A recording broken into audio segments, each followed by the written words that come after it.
જે પોતે બધી રીતના સક્ષમ હોય, લખોપતિ હોય, ટેક્સ ભરતા હોય, એમ છતાં બી આ સરકારનું મફતિયું સસ્તું અનાજ લેવામાં શરમ નથી અનુભવતા।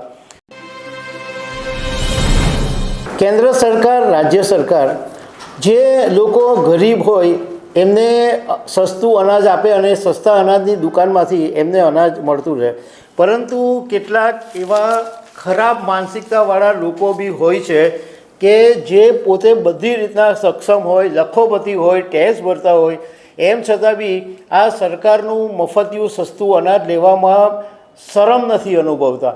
અને આવો જ એક કિસ્સો પાટણમાંથી સામે આવ્યો છે કે જ્યારે રેશન કાર્ડની દુકાનમાં 12,000 એવા નામો સામે આવ્યા કે જે જીએસટી ભરે છે, જે જમીનદાર છે, જે લાખો રૂપિયાની આવક ધરાવે છે, આવા 12,000 લોકોના નામ સામે આવ્યા છે।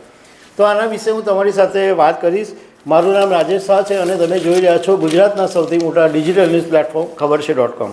રાજ્ય સરકારે હમણાં એક નિયમ લાગુ કર્યો કે સસ્તા અનાજનો જે લાભ લેતા હોય એવા લાભાર્થીઓ માટે કેવાયસી નો યોર કસ્ટમર જેને આપણે કહીએ છીએ એ કરાવવાનો નિયમ અમલમાં મૂકવામાં આવ્યો અને એની સાથે આધાર કાર્ડ, પાન કાર્ડની લિંકને પણ જોડવામાં આવી।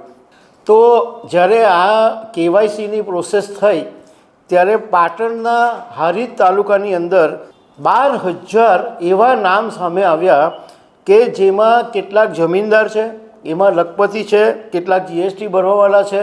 આવા 12,000 લોકોને પુરવઠા વિભાગે એક સામટી બધાને નોટિસ મોકલાવી છે અને એમને 7 દિવસની અંદર જવાબ આપવા, ખુલાસો કરવા માટે કહેવામાં આવ્યું છે કે તમે પાત્રતા નથી ધરાવતા, એમ છતાં તમારું રેશન કાર્ડમાં નામ કેમ છે। હવે જે પ્રમાણે આ 12,000ના નામ આવ્યા સામે, એમાં 11,500 જમીનદાર છે, 25 લાખથી વધુ આવક ધરાવતા 3 ગ્રાહક છે, એમસીએના ડાયરેક્ટર હોદ્દા ધરાવતા 25 ગ્રાહકો છે અને 6 લાખથી વધારે આવક ધરાવતા 127 ગ્રાહકો છે અને એ સિવાયના બાકીના જે ગ્રાહકો છે એ પાત્રતા ધરાવતા નથી એવા ગ્રાહકો છે। હવે જાણકારોનું કહેવું એમ છે કે આની અંદર 2 શક્યતા છે। એક શક્યતા એવું છે કે જ્યારે અગાઉ આ લોકો રેશન કાર્ડમાં નામ લખાવ્યું હોય ત્યારે એટલી આવક નહીં હોય, પરંતુ એ સમય જતાં સદ્ધર થયા હોય અને અત્યારે એ લોકો અનાજનો લાભ કદાચ નહીં લેતા હોય।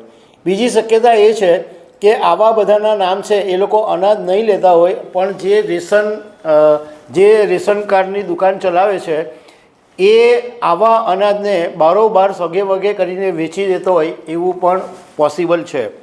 હવે આના ઉપરથી આપણને એમ સવાલ થાય કે આ સરકારે એક નિયમ જારી કર્યો, એની અંદર આ પાટણ જેવા વિસ્તારમાંથી 12,000 ગ્રાહકો આવા સામે આવ્યા કે જે પાત્રતા નથી ધરાવતા।